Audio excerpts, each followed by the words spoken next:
Goleada do Grêmio pra cima do Caxias nessa estreia do Gustavo Quinteiros jogando em casa, na arena. Vou comentar sobre essa goleada nesse vídeo daqui.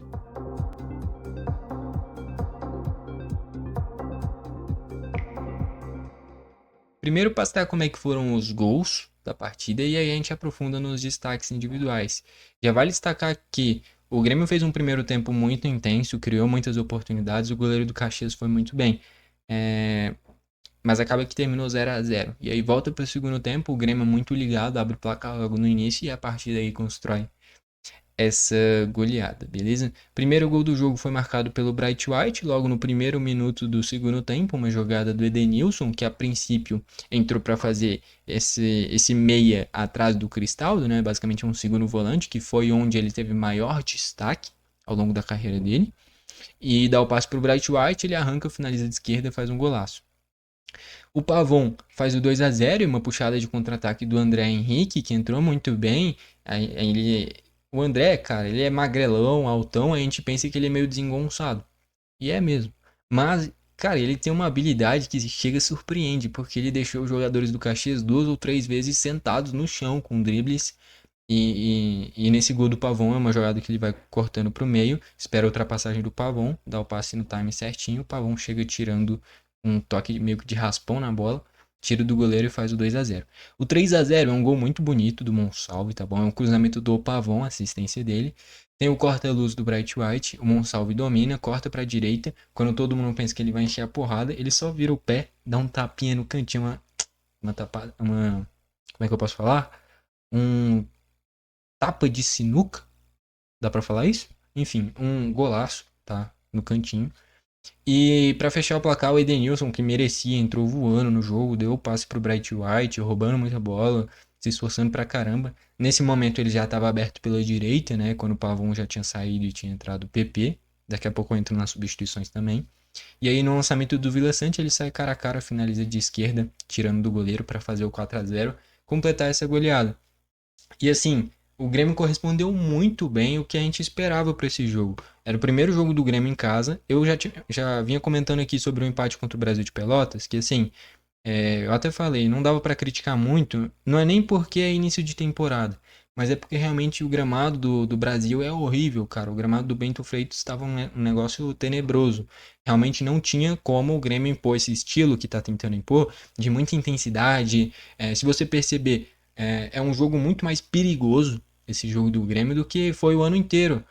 O Renato buscava muito uma segurança, então toda hora que tinha uma pressão era bicão para frente.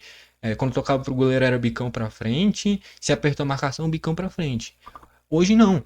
O jogo do Grêmio é um jogo muito mais perigoso, mais arriscado, mas que consequentemente, quando você vai ajustando cada vez mais, é um jogo que é muito mais vistoso e que é a tendência de trazer muito mais resultados.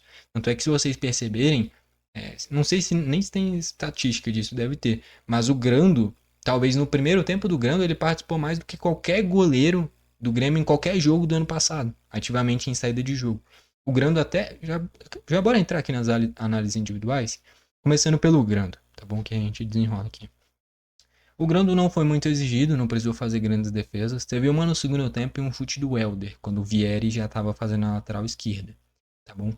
E o Grando defendeu, mas nada muito difícil. Onde ele foi mais exigido foi nessa saída de jogo. Que nem eu comentei, o Grêmio utilizando muito mais o goleiro. Eu já tinha destacado isso contra o Brasil, porque era um padrão que o Grêmio não fazia no passado. Buscava ao máximo não utilizar o goleiro. E acaba que isso é o que eu espero de um time bem treinado. Um time que, cara, hoje no futebol você tem que brigar por cada espacinho. Você tendo um jogador a mais na construção, se você encontra os espaços, o campo se abre. Tá bom? E não à toa foi assim que o Edenilson saiu cara a cara, foi assim que o Monsalve teve espaço na entrada da área, o Bright White mesmo no início do segundo tempo. Então, usando o Grando, o Grêmio ganha um cara a mais na construção. Tecnicamente, o Grando errou em vários momentos, tanto no primeiro jogo contra o Brasil, e ali eu amenizei por causa do gramado. Dessa vez foram vários erros técnicos, tanto é que se for buscar a estatística, ele deve ter errado uns 6 ou 7 passes pelo menos no jogo. Para goleiro isso é um número alto, mas pelo menos ele está tentando. Não dá para falar que ele não está tentando entregar uma saída boa, e se você perceber, é uma saída que não é nem muito arriscada, tá bom? Lógico, tá utilizando o goleiro, mas a todo momento o Grando já busca dar o passe de primeira, já fazer o jogo girar. E é um Grêmio que ia fazendo isso, buscando os espaços cada vez mais, e lógico, essa é a forma correta de você encontrar os espaços através da troca de passes e transformar em oportunidades, que foi o que o Grêmio fez. Eu vou trazer as estatísticas, com certeza o Grêmio deu pelo menos 20 finalizações, só no primeiro tinha dado acho que 10, e foi um volume de jogo realmente espetacular. Era o que eu cobrava no ano passado. Pode até perder, mas o Grêmio jogando bem, tentando se impor, é o que interessa. Se tá dando errado, aí é muito mais uma questão técnica dos jogadores, como foi no primeiro tempo, onde o Grêmio perdeu vários gols, o Bright White perdeu chances, o Cristaldo perdeu chances, o goleiro adversário fazendo um primeiro tempo espetacular. Agora, o que o Grêmio estava criando, estava. A questão é que a bola não entrou no primeiro tempo. No segundo, quando a confiança aumentou a partir do gol do Bright White, foi um gol atrás do outro. Então, assim, dá pra ver que é um Grêmio que, mesmo no segundo jogo, já apresenta muitas ideias de ideias de jogo mesmo do Gustavo Quinteiros, principalmente, a mais notória pra mim, a utilização na saída de jogo do Grando.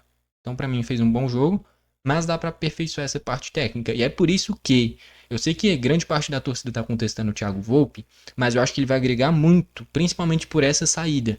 Eu sei que tem muito esse estigma de tipo, goleiro não tem que saber sair jogando, goleiro tem que defender. Mas querendo ou não, uma construção boa do goleiro faz total diferença para você produzir oportunidades. E o Volpe é um cara acima da média, tecnicamente. Tanto é que é um goleiro que faz muitos gols, inclusive batendo pênalti. Em determinado momento bater falta também. Eu acho que bater falta hoje em dia já é meio que loucura. Mas bater pênalti até vai. Eu acho que ele pode ser, inclusive, batedor oficial de pênalti do Grêmio. Já que não tem. Agora que o Renato saiu, não tem nenhum muito convincente. E eu acho que o Volpe pode agregar muito, tá bom? Justamente por essa saída dele que é muito boa. Então eu sei que a grande parte da torcida não tá gostando dessa especulação do Volpe, mas eu gostaria, tá bom? E justamente por esse quesito da saída de jogo. Indo para as laterais, o João Pedro eu achei que fez um grande jogo, tá bom? O Caxias criou muito pouco por esse lado, e essa dobradinha com o Pavon a todo momento que o João Pedro passava, criava oportunidades, e o Pavon também criando, é lógico. Pelo lado esquerdo, o Mike, cara, eu sei que eu critico muito. Eu acho que desse time titular, os que eu mais critico é o Mike e o Gemerson. O Gemerson, porque eu já comentei que eu não consigo ver um time vencedor com o Gemerson titular. Continuo pensando isso. E o Mike é a mesma coisa. Só que nesse início de temporada, eu tô gostando do Mike. Porque ele não é aquele lateral que vai dar profundidade, vai chegar na linha de fundo a todo momento. Mas o Mike é aquele cara que é um lateral que demonstrou que foi muito bem no jogo nessa criação, tá bom? Um lateral que não é aquele lateral que vai estar ultrapassando, cruzando toda hora a bola para a área, mas um lateral que tem uma boa visão de jogo. Já tinha dado um grande passe no primeiro jogo contra o Brasil, acabou não virando gol, e agora também com bons passes. Eu achei que o Mike fez um grande jogo, tá bom? Foi muito bem. E a dupla de zaga, o Martins muito bem também, nesse estilo do Grêmio agora de ter a bola e propor o jogo, o Martins pode se destacar muito porque ele é muito bom tecnicamente. E o Gemerson fez um bom jogo, tá bom? Eu vou tentar parar de pegar no pé do Gemerson e do Mike, tá bom? Fez um bom jogo, tá? Gemerson fez um bom jogo. No meio de campo, eu tinha comentado no pré-jogo, né, que eu tinha postado aqui no canal, que não via sentido na utilização do Eli, porque tinha sentido no último jogo, e foi o Martins, achei correto. E eu também não via sentido na utilização do Dodge. Eu queria ver o Pedro Gabriel também no lugar do Mike, mas o Mike fez um bom jogo. Mas eu não via sentido na utilização do Dodge, justamente porque o Grêmio ia ter que propor muito jogo. E aí eu sugeri Vila Sante, Cristaldo e Monsalve. Tá bom? Só o Vila Sante mais preso, o Cristaldo voltando quase como um segundo volante e o Monsalve mais à frente. Porque realmente acho que fica muito nítido. Não tem como o Monsalve ser reserva desse time. Pra mim, ele é o melhor jogador tecnicamente do Grêmio. Tá? É isso que eu penso. É um cara que é muito acima da média. Ele com ritmo, explorando tudo que tem, ele é o melhor jogador do Grêmio. Essa é a minha opinião. E não dá para o seu melhor jogador ser reserva. É só ver o gol que ele fez, os passes que ele deu. O Gonçalves é muito acima da média, cara. E o Grêmio não pode desperdiçar isso, porque daqui a pouco ele vai ser reserva aqui. Vai chegar um clube grande. Grande que eu falo, com muito dinheiro e europeu. E vai pagar nele, mesmo ele sendo reserva, porque é muito novo. Aí a gente vai ver o Gonçalves sendo um dos melhores jogadores do mundo. E depois vai pensar, putz, a gente tinha ele no banco e não usava. E que nem eu falei, pra mim, tecnicamente, o Monsalve é o melhor jogador do Grêmio. Ele é muito acima da média. Só ver o gol dele. O gol dele é uma coisa espetacular. Ele vira o pé, vai no cantinho. Cara, coisa linda. Tá bom? Então eu acho que o ideal, lógico, venceu é o que interessa. Tá? Mas eu acho que o Grêmio ideal, o Monsalve não pode ser reserva. Tipo, dá pra tirar o Cristaldo? Também acho que não. Aí quem sobra é o Dodge, não tem o que fazer. Usa o Vila Sante de primeiro, coloca o Cristaldo numa função mais defensiva, que ele já fez isso no Central Córdoba. né? No futebol argentino. E o Monsalve mais à frente. Esse é o meu Grêmio ideal nesse meio de campo. Lógico, ainda vai ter o Cuejar. E aí sim, para jogos mais difíceis, você tira o Cristaldo ou o Monsalve. Mas nesse tipo de jogo que o Grêmio é muito melhor, com todo respeito ao Caxias, mas é lógico, o Grêmio é muito melhor. Não tem necessidade de usar o Dutti. Por mais que eu goste bastante dele, só que vira uma função meio inútil ele. Porque eu precisei de poder ofensivo, tá bom? O Dodge um jogo ok, o Vila Sante um segundo tempo muito bom, primeiro tempo meio discreto, mas o segundo tempo muito bom. Mas a todo momento dando profundidade e aparecendo no ataque para finalizar. O Cristaldo foi o jogador mais perigoso do primeiro tempo. Acabou que teve uma bola na trave, uma finalização ou outra não tão boa, mas criou muito. O Pavon, no primeiro tempo, errando muitas coisas tecnicamente, mas o Pavon, ele é a cara do Grêmio. Não tem muito o que falar. Tipo, em uma hora ou outra o Pavon vai encaixar. A questão é a gente ter paciência. Porque ele é a cara do Grêmio. É um cara que tecnicamente não é um cara espetacular. Tanto é que dos pontas do Grêmio talvez seja o menos habilidoso. Mas é um cara que tem uma intensidade física absurda, um cara que corre o jogo inteiro, um cara que dá carrinho, deu 2 carrinhos em 3 segundos ali para recuperar uma bola quando ele erra um passe. Então, assim, é um cara que tem uma raça que é a cara do Grêmio. E o Pavon, tendo ritmo de jogo, tendo continuidade, é um cara que eu acho que pode ser fundamental para esse time, tá bom? Então, a questão é a gente ter paciência e o Quinteiros extrair o máximo dele, porque ele é a cara do Grêmio. Pelo ponto esquerdo, o Aravena saiu no intervalo, não conseguiu ter muito protagonismo. E o Bright White, grande jogo, fez gol, teve uma chance muito clara que perdeu em um passe espetacular do Monsalve, um corta-luz lindo do Edenilson, e aí o Bright White finaliza para fora. Seria o gol mais bonito desse início de temporada do Grêmio, com toda certeza. Entraram o Edenilson voando, não à toa foi eleito o craque da partida. O gol do Bright White é uma assistência dele. Essa é a grande chance do Bright White, é um corta-luz dele. E ele faz o 4-0. Para mim, os craques do jogo ficam entre Edenilson e Monsalve. Os dois vieram do banco e os dois um absurdo. Tá bom? Eu realmente estou em dúvida. Vou chegar numa conclusão daqui a pouco, mas fico bem em dúvida entre Edenilson e Monsalve, o craque do jogo. Tá bom? Eu queria destacar que eu vou postar ainda hoje no canal o react dos gols. Tá? Eu vou ver se eu faço isso, pegar direto da Grêmio TV. Beleza? Então fica esse destaque. O PP entrou já no lugar do Pavon depois, né? E aí o Edenilson sai desse segundo volante que estava no lugar do Dodge, o PP vai para lá. O Monsalvo já estava no lugar do Cristaldo, né? E aí o Edenilson faz esse corredor onde ele faz o quarto gol. E o Vieri eu achei interessante porque é realmente uma utilização que faz sentido. O Vieri é zagueiro, mas é um zagueiro canhoto bom tecnicamente. O que o Quinteiros fez? Usou ele no lugar do Mike. E que nem eu falei, o Mike fez uma função muito mais de construção. Então o Mike dificilmente chegava à linha de fundo, ficava mais nessa linha de meio de campo mesmo. E dava muita liberdade, tanto para o Aravena no primeiro tempo, tanto para o André Henrique no segundo. Justamente para ter esse mano a mano, com o lateral não subindo, o ponta fica nele, né? E aí fica nesse mano a mano pro ponto. O André Henrique destruiu fazendo isso, tendo muita liberdade. E já é uma utilização interessante isso daí, porque com o Reinaldo era um lateral que passava toda hora. Agora com o Mike e com o Vieri, quando entrou, um lateral que virou quase mais um zagueiro, né? E aí você tem essa proteção para os contra-ataques e a liberdade pro mano a mano dos pontas, que foi o que fez o André entrar muito bem, inclusive. Entrou muito bem o André, tá bom? Do lado do Caxias, o que dá para destacar? O primeiro tempo do goleiro, tá bom? O que mais dá para destacar? O Kelvin é um cara que já passou pelo Ceará, um lateral esquerdo que foi utilizado numa linha mais ofensiva, mas que é bom jogador, já mostrou isso ao longo da carreira. Eu gostei também do Richard, achei bom jogador, e o Nicolas também, é um cara que dá pra ver que é talvez o melhor jogador tecnicamente desse time do Caxias. Esses são os meus destaques do lado do Caxias, beleza? Estatísticas, 21 chutes do Grêmio, sendo 10 a gol. 10 chutes a gol, cara. É muito raro de ver o Grêmio conseguir produzir tudo isso.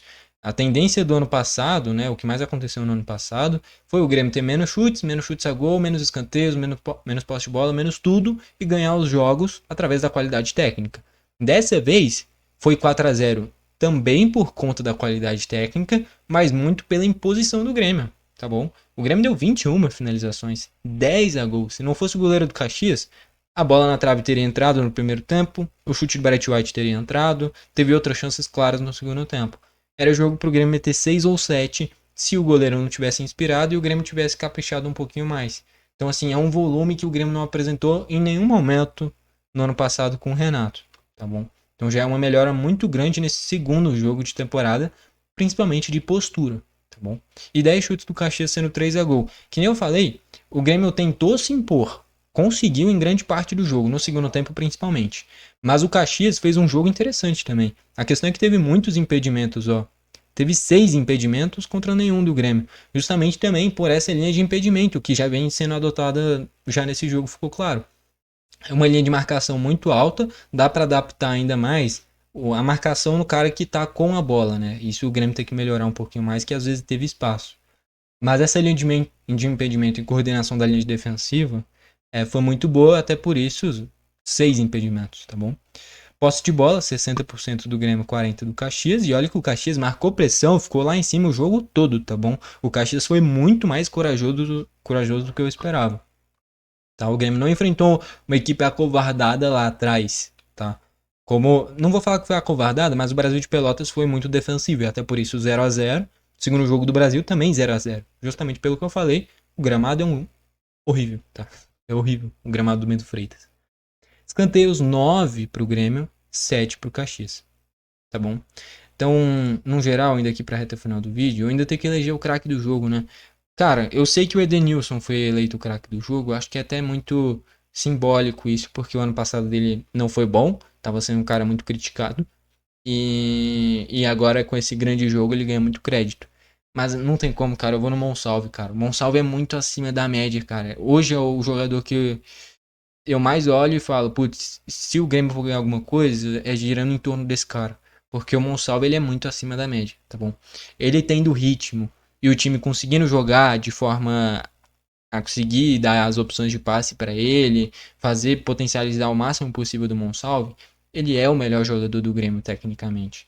Então, assim, de algum jeito ou de outro, o Quinteiros vai ter que fazer o Monsalve ser titular. Seja tirando o Dodge ou seja bancando o Cristaldo. Mas não tem como o Monsalve ser reserva. Que nem eu falei, se ele for reserva aqui, por mais uma ou duas temporadas, vai chegar algum grande europeu, pagar caro nele, aí o Grêmio vai até a venda. Mas aí a gente vai ver o Monsalve se destacando lá, ser um dos melhores jogadores do mundo e ficar. É o que eu imagino, pelo menos. Pelo futebol que ele tem totais condições de fazer isso. E ainda porque tem o que? 20, 21 anos, é muito novo. É uma baita contratação do Grêmio, espetacular. Então, assim, tem que dar um jeito de o Monsalve ser titular. Ele é realmente muito acima da média, tá bom? Pra mim é o melhor jogador do Grêmio. Enfim, de qualquer forma, pra mim ele foi o craque do jogo e grande atuação, tá todo mundo de parabéns. A questão é manter essa regularidade. Não digo de meter 4 a 0 em todo jogo, porque é quase impossível. Mas de ter um volume de jogo, finalizar bastante. Vai ter jogo que vai errar, vai ter jogo que o goleiro adversário vai estar inspirado, como foi no primeiro tempo. Mas mantendo esse padrão, o time vai longe, tá bom? Então o Grêmio já tá de parabéns, um jogo realmente muito bom. Primeiro tempo difícil, né? Terminou nesse 0 a 0 com o Caxias dando perigo também, justamente por ser um jogo muito mais arriscado do que foi a temporada passada inteira. De qualquer forma, grande jogo, tô muito satisfeito e é isso. Agora tem mais, lógico, o restante do Campeonato Gaúcho, mas é um futebol que dá para se empolgar nesse início do Gustavo Quinteiros, tá bom? Gostou do vídeo, deixa o like, não gostou, deixa o dislike, não esquece de se inscrever e ativar o sininho para o YouTube te mandar os vídeos novos. Valeu e falou!